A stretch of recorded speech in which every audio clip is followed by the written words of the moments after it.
Good morning sa lahat. Tara, basa na tayo ng ating libro guys. Magandang Balita, Biblia. Today is 02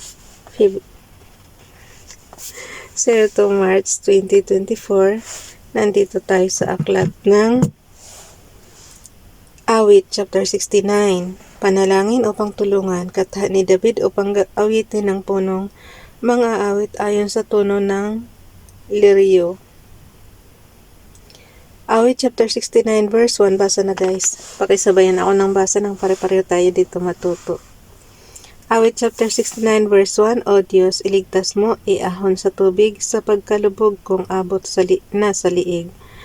Verse 2, lumulubog ako sa burak at putik at sa malalaking along nagngangalit.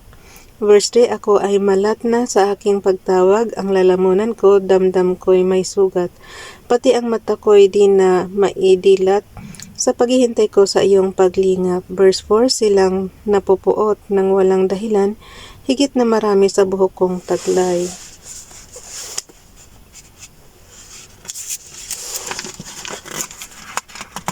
Ay, ang hirap na naman siya guys. Okay. Mga sinungaling na nagpaparatang ang hangad sa akin, ako ay mapatay. Ang pag-aari kong di naman ninakaw, nais nilang kunit, dapat daw ibigay. Verse 5, batid mo o Diyos, naging baliw ako. Ako'y nagkasala, di palingid sa iyo. Awit chapter 69 verse 6, huwag mo pong tulutan na dahil sa akin ang nagtitiwala sa iyo'y hihiyain. Yahweh, makapangyarihang Panginoon ng Israel, huwag mo ring itulot, bigyang kahihiyan ang nagsisisamba sa iyong pangalan. Verse 7, ako ay nilait ng dahil sa iyo, napahiyang lubos sa kabiguan ko. Verse 8, sa mga kapatid, parang ako'y iba, kasambahay ko na'y di pa ako kilala. Verse 9, ang malasakit ko sa iyong tahanan, matinding matindi sa aking kalooban, ako ang nakaranas paghamak sa iyong pangalan. Verse 10, nagpapakumbaba, akong nag-ayuno at ako'y hinamak ng maraming tao. Verse 11, ang suot kong damit na aking panluksa ay pinagtawan at hinamak na lubha. Verse 12, sa mga lansangay ako, ang usapan ang awit ng lasing sa aking pag-uyam. Verse 13, ngunit sa ganang akin, ako'y dadalangin sa iyo, O Yahweh, sana'y iyong dinggin sa mga panahon na iyong ibigin, dahil sa dakilang pag-ibig sa akin, ang iyong pangakong pagtubos ay gawin. Verse 14, iligtas mo ako ay sagipin sa putik na ito't tubig na malalim. Sa mga kaaway ako'y iligtas din. Verse 15, huwag mong tulutang ako ay maanod o dalhin sa malalim at baka malunod, hahantong sa libing ako pagkatapos. Verse 16, Yahweh, samputin mo't pag-ibig sa akin, ang aking pagtawag ako sana'y dinggin. Sa pagkahabag mo, ako ay lingapin. Verse 17, ang iyong alipin huwag mong pagkublihan, ibsan mo na ako sa bigat ng pasan. Awit chapter 69 verse 18, iligtas mo ako ay lapitan, sagipin mo ako sa mga kaaway. Verse 19, kinukutya ako, iyay iyong alam, sinisira ang purit, nilalapastangan, dilingid sa iyo lahat kong kaaway. Verse 20, puso ko'y durog na dahilan sa kutya, kaya naman ako'y wala nang magawa. Ang inasahan kong awa ay nawala, ni walang umaliw sa buhay kong aba. Verse 21, sa halip na pagkain ng ako'y magutom, ang dulot sa akin mapagsik na lason, suka at di tubig ang ipinainom. Verse 22, o bumagsak sana sila at masira habang nagdiriwang sila't naghahanda. Verse 23, bulagin mo sila at nang di makakita, papanghinain mo ang katawan nila. Verse 24, ibuhos ang iyong galit sa kanila, bayaan mong ito'y kanilang madama. Verse 25, mga kampo nila sana ay iwanan at walang matira na isa mang buhay. Verse 26, ang mga nagtamo ng iyong parusa, nilait-lait inuusig nila, pinag-uusapan sa tuwi-tuwi na, ang sinugatan mo't hirap na sa dusa. Awit chapter 69 verse Wait lang guys ha. Ulitin ko nga yung verse 23. Paano pagka dinasal ka rin ng ganito ng iyong kaaway, diba? Uulitin ko lang guys, awit chapter 69 verse 23. Bulagin mo sila nang di makakita, papanghinain mo ang katawan nila. Guys, pagka, diba, panalangin ni kasi awit to eh. Panalangin ni David. Yung verse 23 ba, bulagin mo sila nang di makakita, papanghinain mo ang katawan nila. Paano yun guys kung yung kaaway mo, yan din ang dasal para sa'yo? O diba, bad naman yung ganun. Okay, verse 23, bulagin mo sila nang di makakita, papanghinain mo ang katawan nila.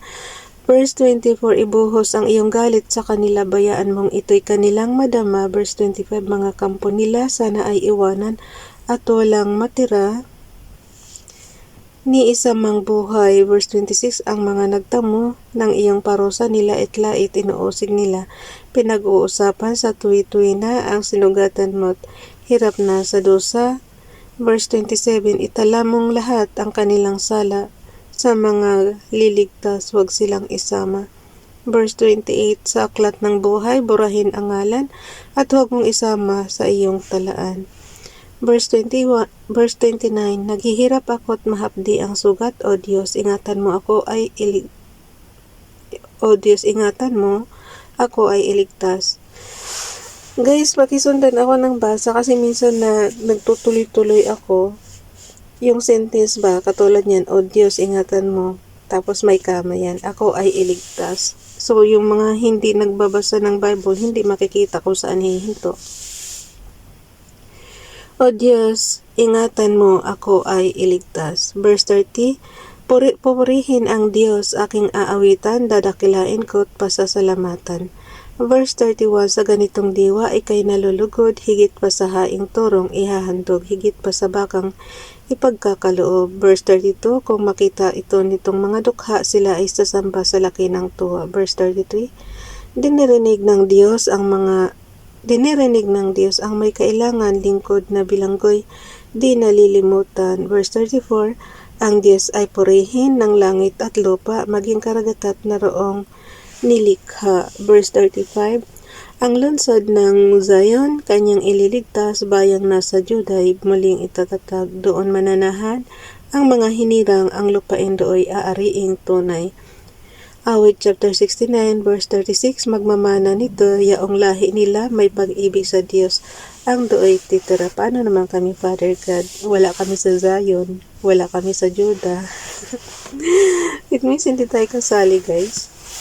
Okay, ulitin ko ha. Awit chapter 69 verse 35, ang lungsod ng Zion, kanyang ililigtas, bayang nasa Judah, muling itatatag, doon mananahan ang mga hinirang, ang lupain dooy aaring tunay. Verse 36, magmamana nito, yaong lahi nila may pag-ibig sa Diyos, ang dooy titira.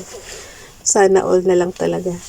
Awit chapter 70, panalangin upang tulungan ng Diyos. Awit 40 verse 13 to 17 yan.